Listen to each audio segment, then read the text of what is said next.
అందరికీ నమస్కారం. Welcome to my channel. ఈ వీడియోలో ప్రభుత్వ పెన్షనర్లకు శుభవార్త. వీరందరికీ నో టాక్స్, ఇన్‌కమ్ టాక్స్ లేదు. మరి ఎవరికి లేదు, ఏంటి అనే పూర్తి వివరాలు వీడియోలో తెలుసుకుందాం. వీడియోని ఎక్కడే గాని స్కిప్ చేయకుండా ఎండ్ వరకు చూసేయండి. అప్పుడే ఇన్ఫర్మేషన్ పూర్తిగా అర్థమవుతుంది. వీడియో చూస్తున్న ప్రతి ఒక్కరు వీడియోకి లైక్ చేయండి ఫ్రెండ్స్. ఈ వీడియోని తోటి పెన్షనర్ మిత్రులతో అయితే షేర్ చేయండి. కొత్తగా మన ఛానల్ చూస్తున్నవారు ఇంకా ఎవరైనా సబ్స్క్రైబ్ చేసుకున్నట్లయితే వెంటనే మన ఛానల్‌ని సబ్స్క్రైబ్ చేసుకోండి. దీని ద్వారా నేను చేసే లేటెస్ట్ వీడియోస్ అన్నీ మీ వరకు రీచ్ అవుతాయి. ఇక ఆలస్యం చేయకుండా వివరాల్లోకైతే వెళ్ళిపోదాము.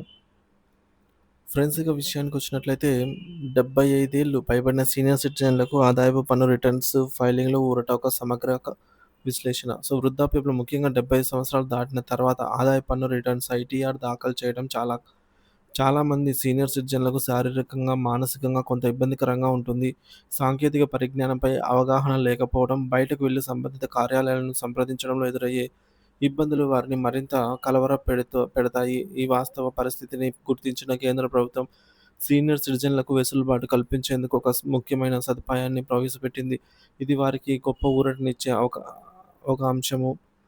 కొత్త నిబంధన మరియు దాని నేపథ్యం చూసుకున్నట్లయితే కేంద్ర ఆర్థిక మంత్రి నిర్మలా సీతారామన్ గారు శ్రీమతి నిర్మలా సీతారామన్ గారు గత బడ్జెట్‌లో ప్రకటించినటువంటి ఈ మార్పు ఆదాయపు పన్ను చట్టం 1961లోని సెక్షన్ 19(4)(p) ద్వారా ఏప్రిల్ 1, 2021 నుండి అమల్లోకొచ్చింది. ఈ సెక్షన్ ప్రకారంగా నిర్దిష్ట షరతులకు లోబడి 70 సంవత్సరాలు లేదా అంతకంటే ఎక్కువ వయసున్న సీనియర్ సిటిజన్లు ఆదాయపు పన్ను రిటర్న్స్ ఐటీఆర్ దాఖలు చేయాల్సిన అవసరం లేదు. ముఖ్య గమనిక: ఇది పన్ను మినహాయింపు కాదు. చాలామంది ఈ సదుపాయాన్ని ఆదాయపు పన్ను నుండి పూర్తిగా మినహాయింపుగా అయితే అపోహపడుతుంటారు. కానీ ఇది పూర్తిగా నిజం కాదు. ఈ నిబంధన కేవలం ఆదాయపు పన్ను రిటర్న్స్ దాఖలు చేసే ప్రక్రియ నుండి మాత్రమే మినహాయింపు ఇస్తుంది. ట్యాక్స్ చెల్లించడంలో కాదు. అర్హులైన సీనియర్ సిటిజన్లను ఐటీఆర్ ఫైల్ చేయాల్సిన శ్రమ, సమయం మరియు వ్యయం నుంచి ఉపశమనం పొందుతారు. వారికి పన్ను బాధ్యత ఉంటే దాన్ని తప్పనిసరిగా చెల్లించాల్సిందే అండి. ఒకవేళ పన్ను ఇన్‌కమ్ టాక్స్ పరిధిలోకి వస్తే వాళ్ళు ఖచ్చితంగా చెల్లించాల్సిందే. కాకపోతే ఐటీఆర్ ఫైలింగ్‌కి మాత్రమే మినహాయింపు ఉంది. ఈ సదుపాయం ఎందుకు ముఖ్యం అంటే 75 ఏళ్లు పైబడిన వృద్ధులకు ఈ మినహాయింపు నిజంగా ఒక వరమనే చెప్పాలి. ఎందుకంటే బయటకు వెళ్లి ట్రెజరీ కార్యాలయాలు లేదా పన్ను సలహాదారుల వద్దకు వెళ్లాల్సిన అవసరం తప్పుతుంది. ఎండలో లేదా ప్రతికూల వాతావరణంలో క్యూలలో నిలబడాల్సిన అవసరమూ ఉండదు. ఐటీఆర్ ఫైలింగ్ కోసం అవసరమైన డాక్యుమెంట్లను సేకరించి వాటిని అర్థం చేసుకొని ఫైల్ చేసే క్లిష్టమైన ప్రక్రియ నుంచి విముక్తి లభిస్తుంది. వారి ఆరోగ్య దృష్ట్యా ఇది చాలా ప్రయోజనకరమైనది. ఈ విధంగా అయితే మినహాయింపు ఉంటుంది. పన్ను చెల్లింపు ఎలా జరుగుతుందంటే, అర్హులైన సీనియర్ సిటిజన్ల తరపున వారికి పెన్షన్ మరియు వడ్డీ ఆదాయపు చెల్లిస్తున్నటువంటి నిర్దిష్ట స్పెసిఫైడ్ బ్యాంక్ ఈ బాధ్యతనైతే తీసుకుంటుంది. ఈ బ్యాంకు సదరు సీనియర్ సిటిజన్ వార్షిక ఆదాయాన్ని లెక్కిస్తుంది. వర్తించే పన్ను స్లాబ్‌ల ప్రకారంగా అనుమతించదగినటువంటి తగ్గింపులను పరిగణనలోకి తీసుకొని తుది పన్ను బాధ్యతను నిర్ధారిస్తుంది. ఈ పన్ను మొత్తాన్ని మూలం వద్ద పన్ను కోత అంటే TDS tax deduction at source రూపంలో వారి ఖాతా నుంచి మినహాయించి ప్రభుత్వానికి జమ చేస్తుంది. కాబట్టి సీనియర్ సిటిజన్ పన్ను బాధ్యత నెరవేరుతుంది. కానీ వారు విడిగా ఐటీఆర్ ఫైల్ చేయాల్సిన అవసరం ఉండదు.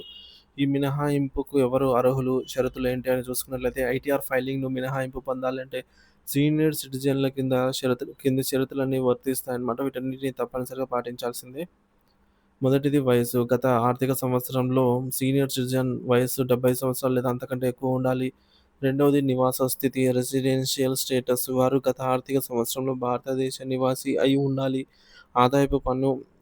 ఆదాయపు వనరులు సోర్స్ ఆఫ్ ఇన్‌కమ్ వారికి కేవలం పెన్షన్ ఆదాయం మరియు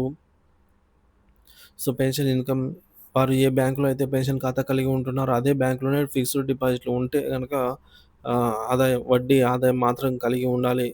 ఎఫ్‌డి మరియు పెన్షన్ మాత్రమే ఉండాలనమాట. ఎఫ్‌డి లేకపోయినా సరే పెన్షన్ మాత్రమే వర్తిస్తుందనమాట. ఒకవేళ ఎఫ్‌డి వేరే బ్యాంక్‌లో ఉండి పెన్షన్ వేరే బ్యాంక్‌లో వస్తుంటే అటువంటి వారికి అర్హత ఉండదు. అంటే ఈ సదుపాయాన్ని వెసులుబాటును ఉపయోగించుకోలేరనమాట. ఉదాహరణకు ప్రభుత్వ pensioner, employees pension scheme EPS pension మరియు అదే బ్యాంక్‌లో ఉన్నటువంటి సేవింగ్ ఖాతాలు లేదా ఫిక్స్డ్ డిపాజిట్‌లపై వడ్డీ ఈ విధంగా అయితే ఉండాలి. బ్యాంకు ఖాతా పెన్షన్ ఏ బ్యాంక్ ఖాతాలో జమ అవుతుందో వడ్డీ కూడా ఆదాయం కూడా అదే బ్యాంక్ ఖాతాలో జమ అవుతూ ఉండాలి. డిక్లరేషన్ సీనియర్ సిటిజన్ తమ పెన్షన్ మరియు వడ్డీ ఆదాయం వస్తున్నటువంటి నిర్దిష్ట బ్యాంకుకు నిర్దేశిత ఫార్మాట్‌లో ఫార్మ్ 12BBAలో ఒక డిక్లరేషన్ సమర్పించాలి. ఈ డిక్లరేషన్‌లో వారు తమ ఆదాయపు వివరాలు, అనుమతించదగిన తగ్గింపులు అంటే డిడక్షన్స్ అండర్ చాప్టర్ 4 అలాగే ఉదాహరణకు సెక్షన్ 80 ఈటీటీ మొదలైనవి మరియు సెక్షన్ 87 కింద లభించే రీబేట్ వివరాలను పేర్కొనాల్సి ఉంటుంది. మరి ఎవరు అర్హులు కారు అంటే ఒకే బ్యాంకులో పెన్షన్ తీసుకుంటూ వేరొక బ్యాంకులో ఫిక్స్డ్ డిపాజిట్‌లపై వడ్డీ పొందుతున్న వారు ఈ యొక్క మినహాయింపుకు అర్హులు కారు. పెన్షన్ మరియు నిర్దిష్ట బ్యాంకులోని వడ్డీ కూడా ఇతర ఆదాయ వనరులు సో, ఇంటి అద్దె కావచ్చు, వ్యాపారం ద్వారా గాని ఆదాయం లేదా వృత్తిపరమైన ఆదాయం, మూలధనం లాభాలు, అలాగే డివిడెండ్ ఆదాయం మొదలైనవి ఉన్నవారు అర్హులు కారు. 75 సంవత్సరాల లోపు వయసు ఉన్న సీనియర్ సిటిజన్‌లు కూడా అర్హులు కారు అన్నమాట. వీరికి సాధారణంగా సీనియర్ సిటిజన్‌లకు వర్తించే నిబంధనలే వర్తిస్తాయి. నాన్ రెసిడెన్స్ ఇండియన్స్, ఎన్ఆర్ఐలు కూడా ఈ సదుపాయానికి అర్హులు కారు.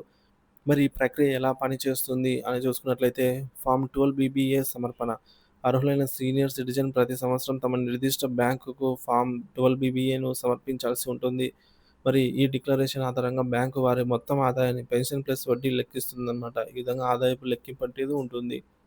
ఫార్మ్ 12 బీబీఏలో పేర్కొన్న తగ్గింపులు మరియు రీబేట్‌ను పరిగణలోకి తీసుకొని బ్యాంకు తుది పన్ను బాధ్యతను లెక్కిస్తుంది. టీడీఎస్ మినహాయింపు మరియు జమ. లెక్కించిన పన్ను మొత్తాన్ని వారి ఖాతా నుండి టీడీఎస్ రూపంలో మినహాయించి ప్రభుత్వానికి చెల్లిస్తుంది. ఐటీఆర్ ఫైలింగ్ నుండి మినహాయింపు. బ్యాంకుకు ఈ విధంగా టీడీఎస్ చేసిన తర్వాత సదరు సీనియర్ సిటిజన్ విడిగా ఆదాయపు పన్ను రిటర్న్స్ దాఖలు చేయాల్సిన అవసరం లేదు. ఫార్మ్ 12 బీబీఏ అంటే ఏమిటి? ఇది ఒక డిక్లరేషన్ పత్రం. దీని ద్వారా సీనియర్ సిటిజన్ తమకు కేవలం పెన్షన్ మరియు అదే బ్యాంకు నుండి వడ్డీ ఆదాయం తప్ప మరి వేరే ఏ ఇతర ఆదాయం లేదని మరియు ఐటీఆర్ ఫైలింగ్ మినహాయింపుకు అవసరమైన అన్ని షరతులను పాటిస్తున్నామని బ్యాంకుకు ధృవీకరిస్తారు. ఇందులో వారి పాన్, ఆధార్ వివరాలు, ఆదాయపు వివరాలు, పెట్టుబడి వివరాలు ఇవన్నీ కూడా పొందుపరచాల్సి ఉంటుంది. సో, ముఖ్య అంశాలు. ఈ సదుపాయం ఆర్థిక సంవత్సరం 2021, 22 అసెస్మెంట్ ఇయర్ నుండి అమల్లో ఉంది. సో, ఈ వెసులుబాటును ఉపయోగించుకోవాలి అనుకునే అర్హులైన సీనియర్ సిటిజన్‌లు తమ బ్యాంకును సంప్రదించి ఫార్మ్ 12 బీబీఏను సకాలంలో సమర్పించడం చాలా ముఖ్యం. షరతులను జాగ్రత్తగా అర్థం చేసుకోవడం. ఏవైనా సందేహాలు ఉన్నట్లయితే బ్యాంకు అధికారులను లేదా పన్ను సలహాదారులను సంప్రదించడం మంచిది. మరొకసారి ఇది పన్ను చెల్లింపు నుండి మినహాయింపు కాదని, కేవలం ఐటీఆర్ దాఖలు ప్రక్రియ నుంచి మాత్రమే మినహాయింపు అని గుర్తుంచుకోవాలి.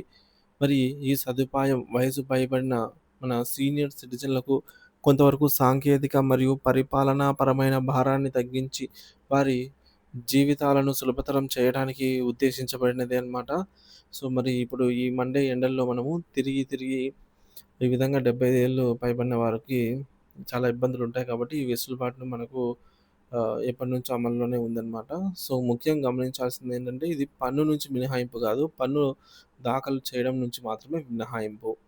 సో, పన్నయితే యథావిధిగా కట్ అవుతుంది.